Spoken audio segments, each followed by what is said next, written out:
Bukek Xiansu. Audiobook novel silat. Cerita, Hoping Hu. Bab 17. Akhirnya yang tinggal hanya mayat-mayat 24 orang bajak dalam keadaan mengerikan, dan mayat 7 orang penghuni pulau neraka yang tewas dalam pertempuran. Ah, engkau pula yang menolong cucuku, Tai Hiap.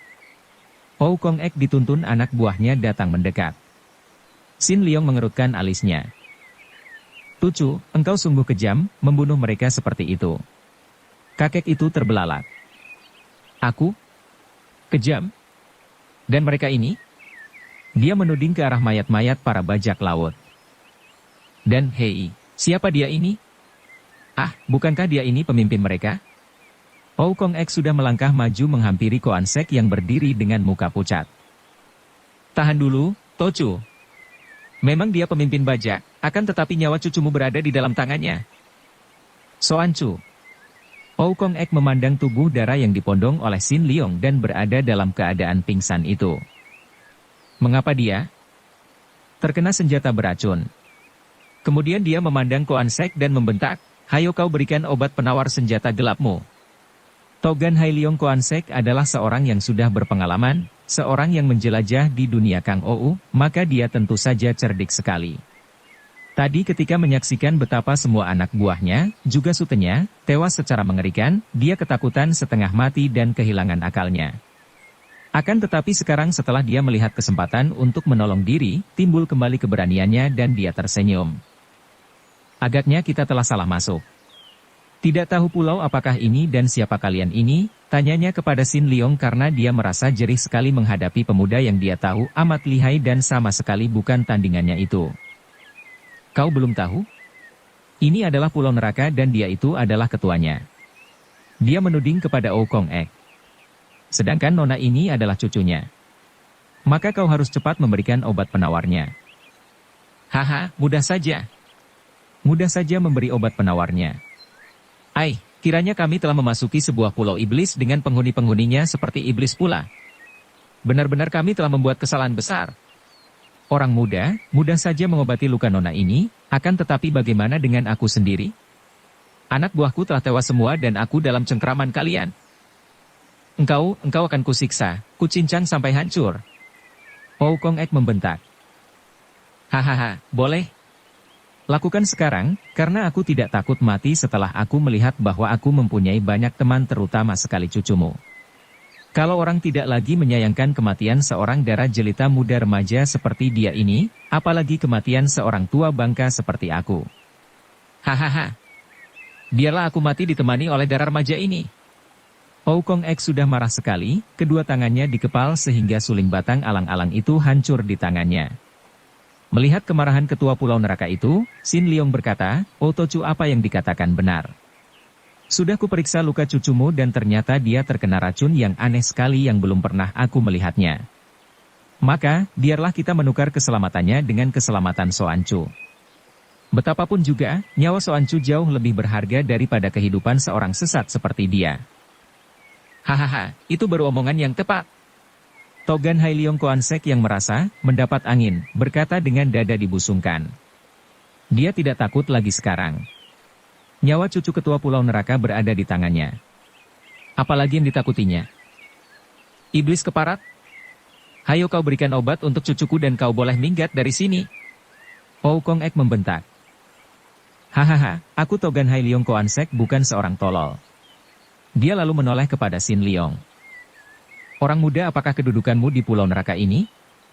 Dia memang tidak dapat menduga karena tadi dia mendengar ketua pulau neraka menyebut Tai Hiap, pendekar besar, kepada pemuda ini.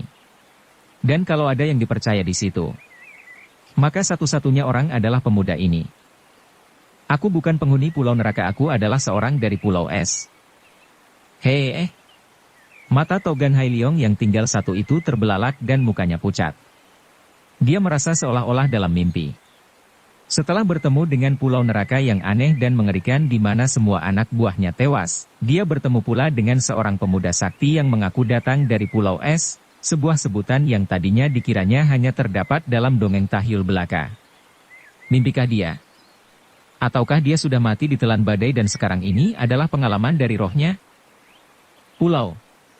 Pulau Es. Dia berkata lirih. Sin Leong mengangguk tak sabar. Dia tadi mengaku sebenarnya, siapa mengira malah membuat kepala bajak ini menjadi termangu-mangu seperti orang sinting. Kalau begitu, aku hanya mau memberikan obat penawar jika engkau yang mengantarku sampai ke sebuah perahu di pantai pulau neraka ini. Jahanam, kau tidak percaya kepadaku? Ou Kong Ek membentak dan para pembantunya sudah mengangkat senjata mengancam. Terserah, bunuhlah. Aku toh akan mati bersama dia ini. Sin Leong menyerahkan tubuh Soan Chu yang masih pingsan kepada kakeknya, kemudian berkata, "Oh Tochu, biarlah kita memenuhi permintaannya. Harap sediakan perahu untuknya." Terpaksa Ou Kong Ek menggerakkan kepalanya memberi isyarat kepada anak buahnya, kemudian memandang kepada kepala bajak itu dengan mata mendelik. Koan Sek lalu berjalan bersama Sin Leong dan dua anak buah pulau neraka menuju ke tepi laut. Setelah sebuah perahu dipersiapkan, kepala bajak itu mengeluarkan sebuah benda dari dalam sakunya. Benda itu ternyata adalah seekor kuda laut sebesar ibu jari tangan yang sudah kering. Nona itu terkena racun yang terkandung dalam duri ikan yang tidak dapat diobati kecuali dengan ini. Bubuklah dan masak, lalu minumkan airnya. Tentu dia akan sembuh. Sin Leong mengerutkan alisnya. Sudah banyak pengetahuannya tentang pengobatan akan tetapi tentu saja belum pernah dia mengenal rahasia racun yang keluar dari dalam lautan. Dia menyerahkan bangkai kuda laut kering itu kepada dua orang penghuni pulau neraka sambil berkata, "Berikan ini kepada Ou Tochu, suruh menumbuk halus dan masak dengan air, kemudian minumkan kepada Nona. Bagaimana hasilnya supaya cepat melapor ke sini? Aku menunggu di sini." Dua orang itu menerima kuda laut mati dan berlari memasuki pulau. Sedangkan Sin Leong lalu duduk di tepi pantai dengan sikap tenang. "Kau tidak mau membiarkan aku pergi?" Koan Sek bertanya penuh khawatir. "Jangan tergesa-gesa," jawab Sin Leong. "Aku harus yakin dulu bahwa obatmu benar-benar manjur, baru aku akan membolehkan engkau pergi." "Bukankah itu adil namanya?" Koan Sek menghela napas dan menjatuhkan diri duduk di dalam perahu. Dia maklum bahwa kalau melawan, dia tidak akan menang. Dia pasti akan sembuh. Dalam keadaan seperti ini, mana aku berani main-main? Sin Leong diam saja. Kepala bajak itu menggunakan mata tunggalnya untuk memandangi pemuda itu penuh selidik, kemudian bertanya, "Orang muda, benarkah engkau dari Pulau Es?" Sin Leong mengangguk. "Dan siapa namamu?" "Kwa Sin Leong." "Mengapa engkau bertanya-tanya?" "Tadinya aku mengira bahwa Pulau Es hanyalah sebuah dongeng." Memang sekarang hanya tinggal dongeng." Sin Leong berkata sambil merenung jauh membayangkan keadaan Pulau Es yang telah terbasmi oleh badai dan kini tinggal menjadi sebuah pulau kosong yang menyedihkan. "Nguk, nguk." Sin Leong menoleh dan tersenyum, enci beruang. "Kau menyusulku?"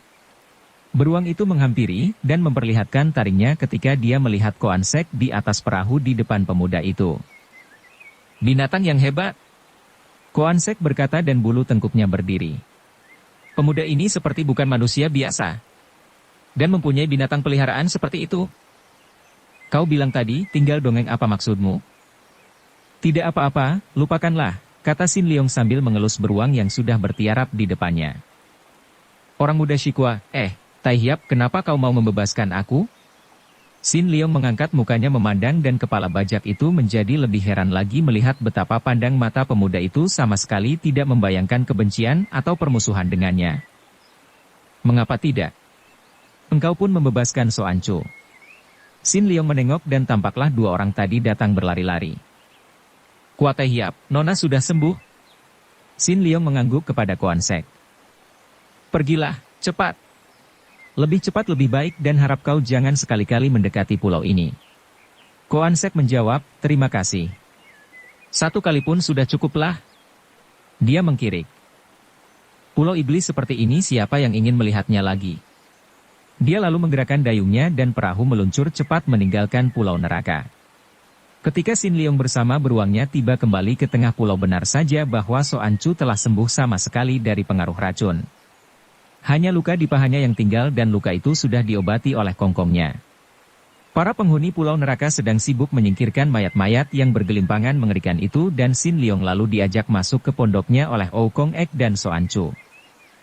Tai Hiap, lagi-lagi engkau yang datang menolong kami, kata Oukong Ek. Kalau engkau tidak segera datang entah bagaimana dengan aku. Mungkin sudah mati, Sin Liong, kata Soancu dengan mata bersinar-sinar penuh kagum dan terima kasih. Ah, mengapa Tochu dan kau masih bersikap sungkan terhadap aku? Bukankah kita ini sahabat? Kedatanganku bukan hanya kebetulan saja. Aku datang dengan maksud yang sama seperti setahun yang lalu, yaitu mencari Sumoy. Apakah dia tidak datang ke sini? Soancu dan kakeknya memandang kaget dan juga heran, dan di dalam pandang mata Oukong Ek terkandung rasa hati tidak senang.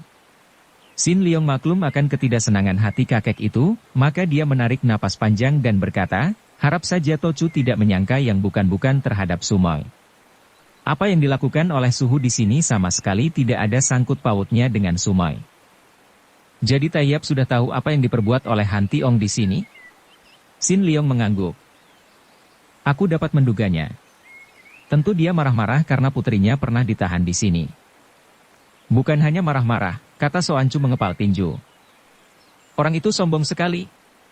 Dia menghina kakek, biarpun tidak melakukan pembunuhan tapi dia memukul semua orang. Kau juga dipukulnya? Sin Liong bertanya.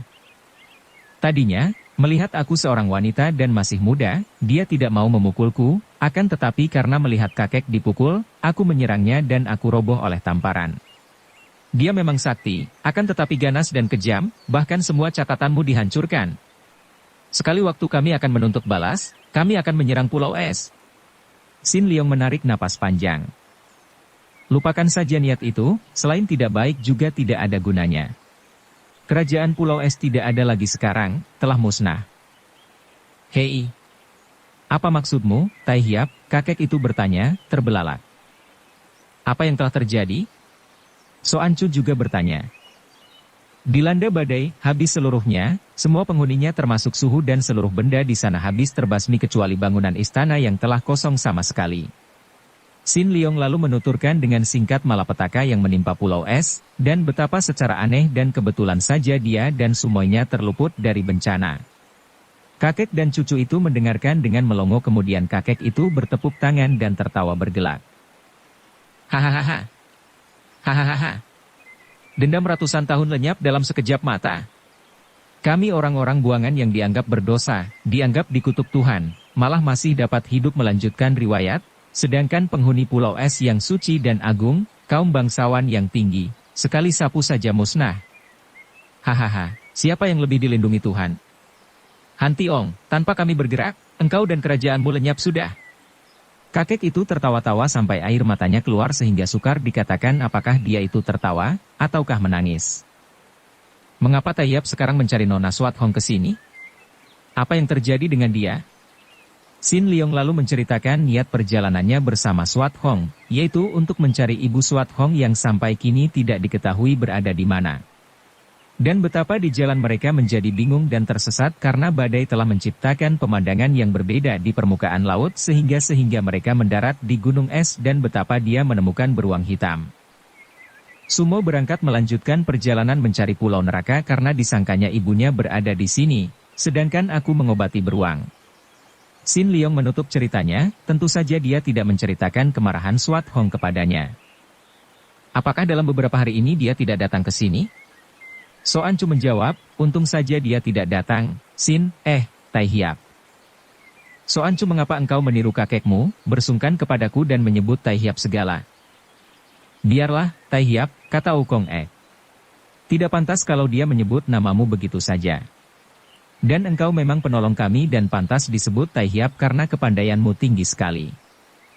Kau katakan tadi untung Sumoy tidak datang ke sini, mengapa? Andai kata dia datang, tentu akan terjadi apa-apa yang tidak baik antara dia dan Kongkong.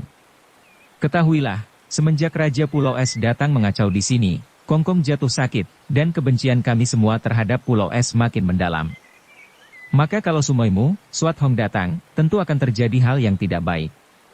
Sin Liong mengangguk-angguk, merasa lega bahwa Sumoynya tidak mendahului datang ke Pulau Neraka, akan tetapi juga menimbulkan kegelisahannya karena dia jadi tidak tahu kemana Sumoynya yang pemarah itu kini berada.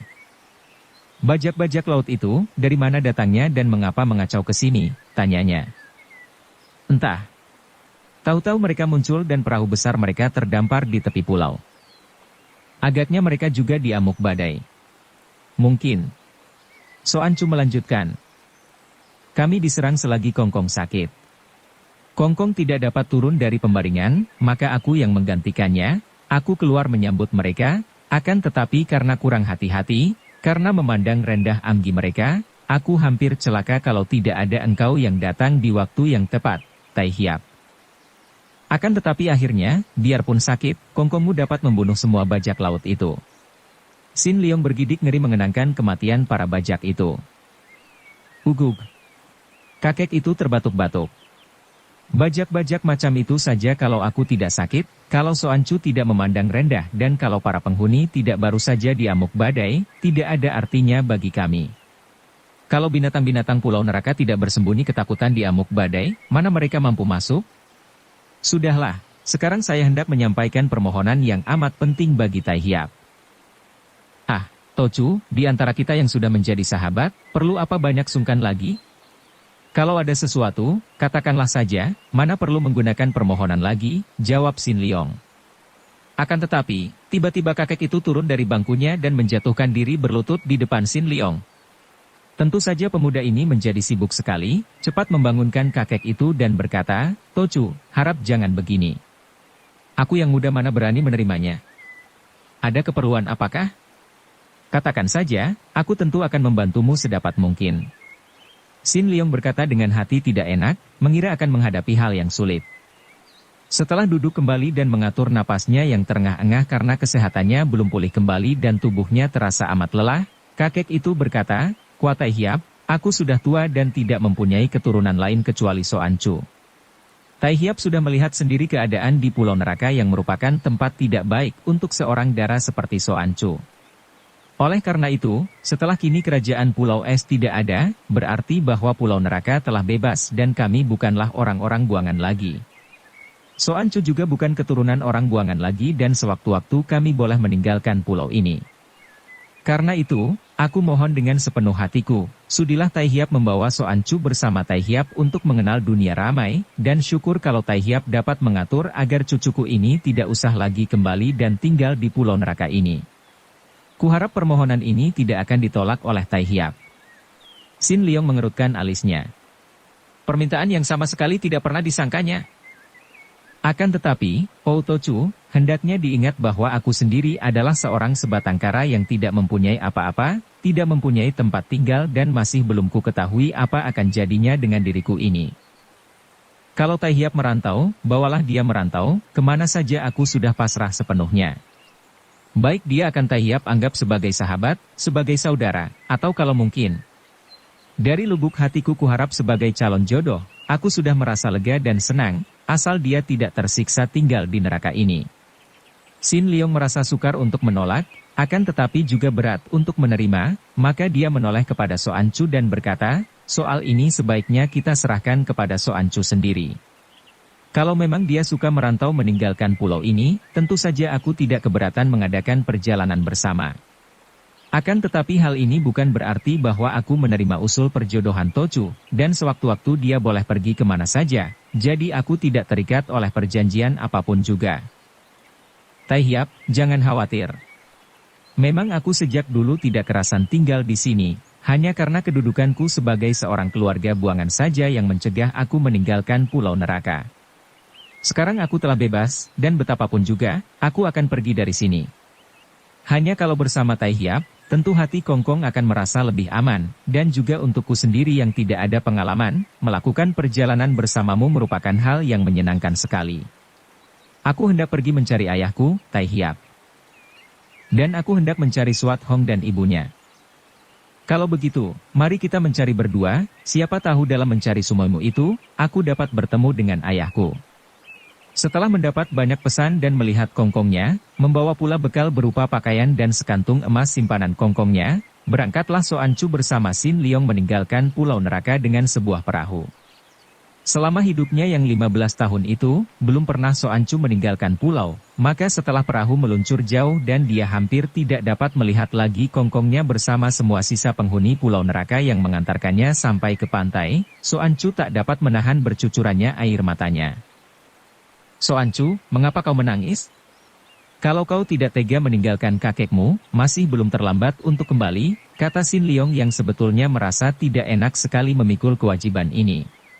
Biarpun dia tidak terikat sesuatu, namun sedikit banyak dia dibebani keselamatan darah ini, dan kalau darah ini wataknya seaneh Swat Hong, dia tentu akan menjadi lebih pusing lagi.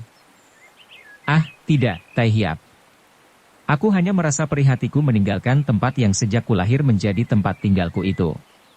Orang sedunia boleh menyebutnya pulau neraka, akan tetapi setelah aku berangkat meninggalkan pulau itu, terasa olehku bahwa di situ adalah surga. Sin Leong tersenyum dan mendayung perahunya lebih cepat lagi. Pernyataan yang keluar dari mulut darah ini merupakan pelajaran yang amat penting baginya, membuka matanya melihat kenyataan bahwa surga maupun neraka itu berada dalam hati manusia itu sendiri. Betapapun indahnya suatu tempat kalau tidak berkenan di hatinya, akan merupakan neraka. Sebaliknya betapapun buruknya suatu tempat kalau berkenan di hatinya akan menjadi sorga. Jadi, baik buruk, senang, susah, puas kecewa, semua ini bukan ditentukan oleh keadaan di luar, melainkan ditentukan oleh keadaan hati dan pikiran sendiri. Keadaan di luar merupakan kenyataan yang wajar, dan hanya pikiranlah yang menentukan dengan menilai, membandingkan, maka lahirlah puas, kecewa, senang, susah, baik, buruk, dan lain-lain hal yang saling bertentangan itu. Bahagialah orang yang dapat menghadapi segala sesuatu dengan mata terbuka, memandang segala sesuatu seperti apa adanya, tanpa penilaian, tanpa perbandingan. Orang bahagia tidak mengenal susah senang, karena bahagia bukan susah bukan pula senang, bukan puas bukan pula kecewa, melainkan suatu keadaan di atas itu semua, sama sekali tidak terganggu oleh pertentangan-pertentangan itu. Perahu yang ditumpangi Sin Leong dan Soancu meluncur terus, ujung depannya yang meruncing membelah air yang tenang seperti sebuah pisau membelah agar-agar biru. Soancu sudah melupakan kesedihan hatinya dan kini darah itu memandang ke depan dengan wajah berseri dan mata bersinar-sinar penuh harapan akan masa depan yang berlainan sama sekali dengan keadaan di pulau neraka. Banyak sudah dia mendengar dongeng kakeknya yang juga hanya mendengar dari nenek moyangnya tentang keadaan di dunia ramai, dan sekarang dia sedang menuju kepada kenyataan yang akan dilihatnya dengan mata sendiri. Pusat perkumpulan Pat Jiu Kaipang, perkumpulan pengemis tangan 8, berada di lereng pegunungan Hensan. Dari luar, tempat itu memang pantas disebut pusat perkumpulan pengemis karena hanya merupakan tempat di dataran tinggi yang dikelilingi pagar bambu yang tingginya hampir 2 kali tinggi orang. Pagar yang butut dan bambu-bambu itu mengingatkan orang akan tongkat bambu yang biasa dibawa oleh para pengemis. Akan tetapi kalau orang sempat menjenguk di dalamnya, dia akan terheran-heran menyaksikan sebuah rumah gedung yang pantas juga disebut sebuah istana kecil berdiri megah dan mewah sekali. Inilah tempat tinggal Pat Jiu Kaiong, si raja pengemis yang menjadi ketua Pat Jiu Kaipang di lereng Hengsan. Pat Jiu Kaiong sudah berusia kurang lebih 70 tahun, akan tetapi dia masih kelihatan tangkas dan belum begitu tua, sungguh pun pakaiannya selalu butut, sebutut tongkatnya, sama sekali tidak sesuai dengan keadaan gedungnya. Hanya kalau hari sudah menjadi gelap saja maka berubahlah raja pengemis ini, pakaiannya diganti dengan pakaian tidur yang layaknya dipakai seorang pangeran. Dan mulailah kehidupan yang berlawanan dengan keadaan hidupnya di waktu siang, berbeda jauh seperti bumi dan langit. Di waktu siang, dia lebih patut disebut seorang pengemis kelaparan yang berkeliaran di sekitar rumah gedung itu. Akan tetapi di waktu malam, dengan pakaian indah dan tubuh bersih, dia bersenang-senang makan minum dengan hidangan serba lezat dan mahal, dilayani oleh 5 orang selirnya yang muda-muda, cantik dan genit. Pat Jiu Kaiong tinggal di dalam istananya yang mewah akan tetapi yang dikelilingi pagar bambu tinggi sehingga tidak tampak dari luar itu bersama 5 orang selirnya, 5 orang pelayan dan selusin orang anak buahnya yang merupakan pengawal-pengawalnya. Selusin orang ini tentu saja merupakan tokoh-tokoh dalam Pat Jiu Kaipang, karena mereka adalah pembantu yang boleh diandalkan, atau juga murid-murid tingkat 1 dari raja pengemis itu. Para pengawal itu melakukan penjagaan siang malam secara bergilir dan mereka tinggal di dalam rumah samping di kanan kiri istana ketua mereka. Adapun Pat Jiu Kaipang mempunyai anggota yang banyak dan yang tersebar luas di kota-kota. Dengan mengandalkan nama besar perkumpulan itu, terutama sekali nama besar Kaiong, para anggota itu dapat mengumpulkan sumbangan-sumbangan yang besar dan sebagian daripada hasil sumbangan ini mereka setorkan kepada Pat Jiu Kaiong. Inilah yang membuat raja pengemis menjadi kaya raya dan dapat hidup mewah sekali. Selusin orang pembantunya, selain pengawal dan penjaga istananya, juga bertugas untuk turun tangan mewakili ketua mereka apabila ada cabang yang kurang dalam memberi setoran. Pajiu Kaiyong sendiri yang sudah hidup makmur jarang meninggalkan istananya di Hengsan. Hanya urusan besar saja yang dapat menariknya pergi meninggalkan tempat yang amat menyenangkan hatinya itu. Kurang lebih 10 tahun yang lalu dia ikut pula memperebutkan Sintong si anak ajaib karena dia pada waktu itu ingin cepat-cepat menyempurnakan ilmu yang sedang diciptakan dan dilatihnya, yaitu ilmu Hiat Chiang Hoatsut, ilmu sihir tangan darah. Jika pada waktu itu dia berhasil merebut Sintong, tentu dalam waktu 1 tahun saja ilmunya akan sempurna. Akan tetapi karena seperti diceritakan di bagian depan, dia gagal dan Sintong dibawa pergi oleh Pangeran Han Tiong dari Pulau Es, maka dia harus mengorbankan puluhan orang bocah untuk dimakan otaknya dan disedot darah dan sumsumnya. Kini dia telah mahir dengan ilmu hitam yang mengerikan itu, akan tetapi sayangnya, setiap tahun dia harus mengisi tenaga itu dengan pengorbanan seorang bocah. Pada suatu hari, pagi-pagi sekali, selagi Pajiu Kaiyong seperti biasa meninggalkan kehidupan malamnya yang mewah, berpakaian sebagai seorang pengemis berjalan-jalan di dalam taman bunga di belakang istananya, membawa tongkat butut dan berlatih silat di waktu embun pagi masih tebal. Tiba-tiba seorang pengawalnya datang menghadap dan melaporkan bahwa ada 3 orang tamu datang ingin bertemu dengan si Raja Pengemis. Siapakah pagi-pagi begini sudah datang menggangguku? Pajiu Kaiyong berkata dengan alis berkerut. Akan tetapi karena merasa penasaran, dia tidak memerintahkan pengawalnya mengusir orang itu dan terutama sekali ketika mendengar pelaporan itu bahwa yang datang adalah seorang kakek bersama 2 orang muda, seorang darah jelita dan seorang muda tampan. Bersambung ke bab 18. Dukung kami dengan subscribe, follow, like, komen dan share. Terima kasih.